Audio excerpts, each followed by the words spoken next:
Mr. Chairman and Mr. Gerard, I really want to let you know how much I appreciate your testimony, all the witnesses here, but in particular, I think it's so important what you're laying out in terms of what the oil and gas industry, what the energy industry does in terms of the benefits to, middle-class families, to manufacturing, to jobs, to national security, to greenhouse gas emissions. I mean, it's not always out there. It's certainly not out here enough, I think, in the Congress. You mentioned in your testimony, is it 10 million direct jobs, or is that direct and indirect jobs?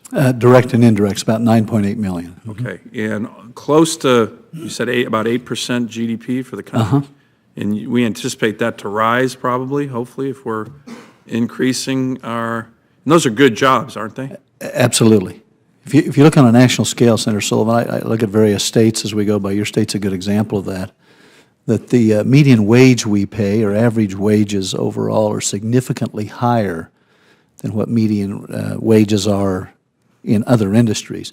The reason I point that out is because it comes to the broader question of how we benefit the middle class, right? How we grow society. We work a lot with the organized labor folks, as Senator pointed out earlier.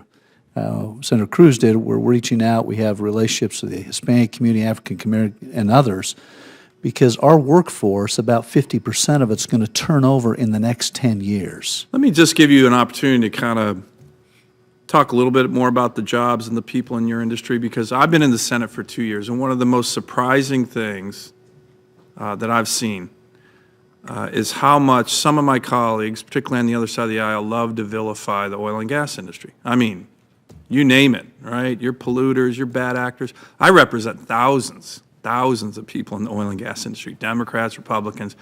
These are really, really good, hard-working people who are producing an incredibly important service to our country. Can you talk a little bit about these? Are they bad actors? Are they evil people? Are they polluters? Are they... I mean, look, you hear it every darn day. I'm sorry, but it's the truth. Well, it's really unfortunate, Senator, that we stoop to those levels of conversation and we don't keep it at the high ground and talk about the reality. The reality is today that over 60% of all the energy we consume in the United States is oil and natural gas. And it's literally in everything we do. It's the makeup of our society. It's the makeup of our economy. But the people in the industry, what are they like?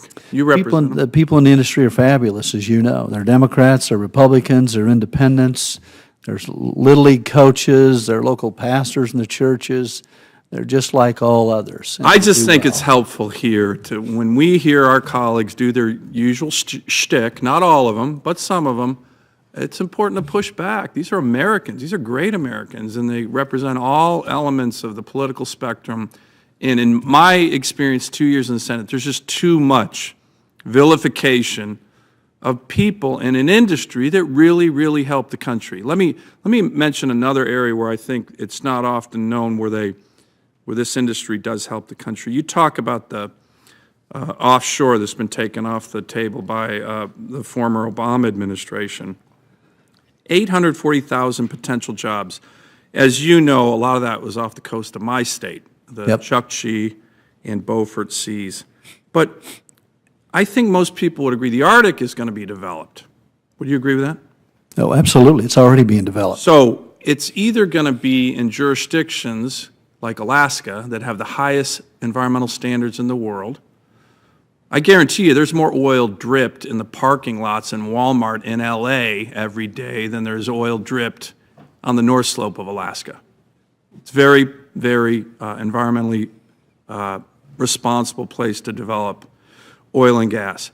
So when we take it off the table, not we, when the Obama administration takes off all that development off the table in the jurisdictions with the highest standards in the world, are we protecting the environment? Aren't we just shifting investment and productions to oil production in the Arctic to places like Russia, which, with all due respect to the Russians, maybe not due respect, because in some ways they don't deserve due respect, but their environmental standards and their ability to enforce them are much, much less than ours, aren't they? Aren't we harming the environment by driving investment to the jurisdictions that have the least environmental standards, as opposed to encouraging development that in the jurisdictions that have the highest environmental standards? Senator, here's the reality, and this is the most recent economic analysis done by the Obama administration prior to departure.